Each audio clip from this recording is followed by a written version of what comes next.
ವಿಮಾನ ನಿಲ್ದಾಣದ ಭದ್ರತಾ ವ್ಯವಸ್ಥೆಗಳನ್ನು ಬೆಚ್ಚಿ ಬೀಳಿಸುವ ಘಟನೆಯೊಂದು ಬೆಳಕಿಗೆ ಬಂದಿದೆ.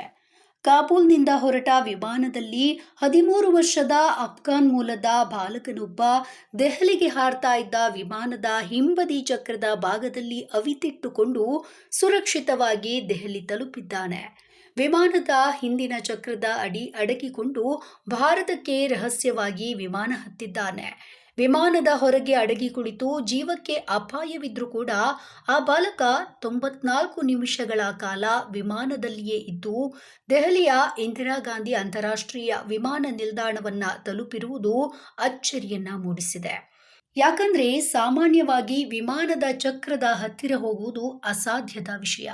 ಅಲ್ಲಿ ಕಠಿಣ ಭದ್ರತಾ ತಪಾಸಣೆ, ಸಿಸಿಟಿವಿ ಕಣ್ಣುಗಳು, ತುರ್ತುಗಾವಲು ಸಿಬ್ಬಂದಿ ಇರುವುದರಿಂದ ಯಾರಿಗೂ ಕೂಡ ಹತ್ತಿರ ಸೇರುವ ಅವಕಾಶವಿರುವುದಿಲ್ಲ. ಆದರೆ ಈ ಬಾಲಕ ಹೇಗೆ ಆ ಹಂತವನ್ನ ದಾಟಿದ ಎನ್ನುವುದು ಈಗ ದೊಡ್ಡ ಪ್ರಶ್ನೆಯಾಗಿದೆ. ವಿಮಾನ ಗಗನಕ್ಕೆ ಏರಿದಾಗ ಆ ಭಾಗದಲ್ಲಿ ತೀವ್ರ ಶೀತ, ಆಮ್ಲಜನಕದ ಕೊರತೆ, ಗಾಳಿಯ ಒತ್ತಡ ಇವು ಮಾನವನ ದೇಹಕ್ಕೆ ಮಾರಕವಾಗುವ ಮಟ್ಟದ್ದು. ಸಾಮಾನ್ಯವಾಗಿ ಅಂತಹ ಸ್ಥಿತಿಯಲ್ಲಿ ಬದುಕುಳಿಯುವುದು ಅತಿ ಅಪರೂಪ. ಆದರೆ ಅದೃಷ್ಟವಶಾತ್ ಈ ಬಾಲಕ ಜೀವಂತವಾಗಿ ದೆಹಲಿಗೆ ತಲುಪಿದ್ದಾನೆ. ವೈದ್ಯಕೀಯ ಪರೀಕ್ಷೆಗೆ ಒಳಪಡಿಸಿದಾಗ ಆತನ ಆರೋಗ್ಯದಲ್ಲಿ ಸಣ್ಣ ಪ್ರಮಾಣದ ಸಮಸ್ಯೆ ಹೊರತುಪಡಿಸಿ ಗಂಭೀರ ಅಪಾಯ ಕಂಡು ಬಂದಿಲ್ಲ. ಈ ಘಟನೆ ವಿಮಾನ ನಿಲ್ದಾಣದ ಭದ್ರತಾ ವ್ಯವಸ್ಥೆಗಳ ಮೇಲೆ ದೊಡ್ಡ ಪ್ರಶ್ನಾರ್ಥಕ ಚಿಹ್ನೆಯನ್ನ ಮೂಡಿಸಿದೆ.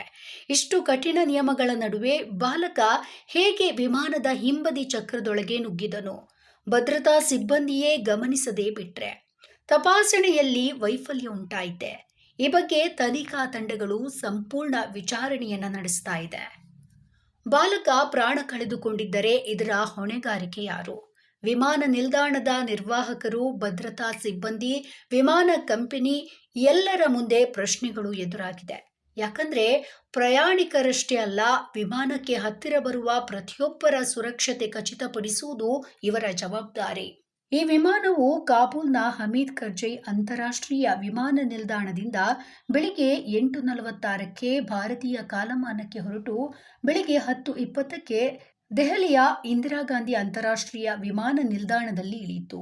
ವಿಮಾನ ಇಳಿದ ನಂತರ ಆ ಬಾಲಕ ವಿಮಾನದ ಬಳಿಯ ನಿರ್ಬಂಧಿತ ಪ್ರದೇಶದಲ್ಲಿ ನಡೆದುಕೊಂಡು ಹೋಗ್ತಾ ಇರೋದು ಕಂಡುಬಂತು. ಆಗ ವಿಮಾನ ನಿಲ್ದಾಣದ ಅಧಿಕಾರಿಗಳಿಗೆ ತಕ್ಷಣವೇ ಎಚ್ಚರಿಕೆ ನೀಡಲಾಯಿತು. ಸದ್ಯ ಬಾಲಕನನ್ನ ಪೊಲೀಸರ ವಶಕ್ಕೆ ತೆಗೆದುಕೊಂಡು ವಿಚಾರಣೆ ನಡೆಸಲಾಗ್ತಾ ಇದೆ. ಆತ ಎಲ್ಲಿ ಹತ್ತಿದ್ದ, ಯಾಕೆ ಹತ್ತಿದ್ದ, ಇದರಲ್ಲಿ ಯಾರಾದರೂ ಸಹಾಯಕರಿದ್ದಾರೆ ಎನ್ನುವುದರ ಬಗ್ಗೆ ಪತ್ತೆ ಹಚ್ಚುವಂತಹ ಕಾರ್ಯ ನಡೀತಾ ಇದೆ. ಈ ಘಟನೆ ಭದ್ರತಾ ವ್ಯವಸ್ಥೆಗಳ ಕಣ್ಣಿಗೆ ಬಿದ್ದ ದೊಡ್ಡ ಎಚ್ಚರಿಕೆಯಾಗಿದೆ.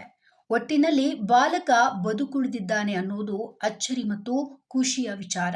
ಆದರೆ ಭದ್ರತಾ ವೈಫಲ್ಯ ಎಷ್ಟರ ಮಟ್ಟಿಗೆ ಅಪಾಯಕಾರಿಯಾಗಿದೆ ಎನ್ನುವುದನ್ನ ಈ ಘಟನೆ ಸ್ಪಷ್ಟಪಡಿಸಿದೆ.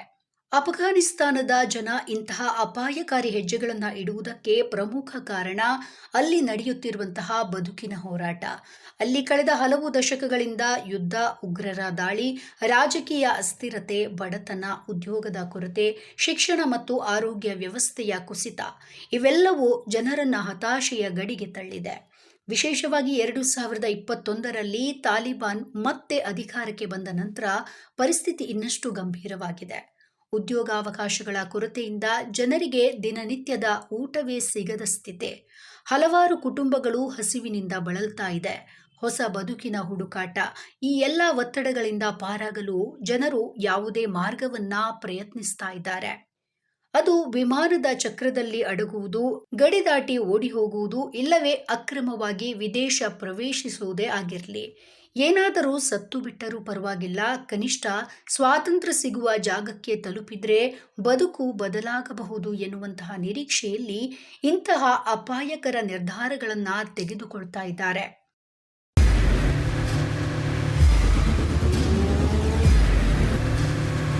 ಪ್ರಜಾಮಾರ್ಗ ನ್ಯೂಸ್, ಇದು ಜನಸಾಮಾನ್ಯರ ಧ್ವನಿ. ನಮಸ್ಕಾರ. ನೀವು ನೋಡ್ತಾ ಇದ್ದೀರಾ ಪ್ರಜಾಮಾರ್ಗ ನ್ಯೂಸ್. ರಾಷ್ಟ್ರದ, ರಾಜ್ಯದ ರಾಜಕೀಯದ ಬಗ್ಗೆ ಹೆಚ್ಚಿನ ಸಿನಿಮಾ ಅಪ್ಡೇಟ್ಗಳಿಗಾಗಿ ಫಸ್ಟ್ ಲೈಕ್ ಮಾಡಿ, ಸಬ್ಸ್ಕ್ರೈಬ್ ಆಗಿ, ಹಾಗೆ ಫಾಲೋ ಕೂಡ ಮಾಡಬೇಕು.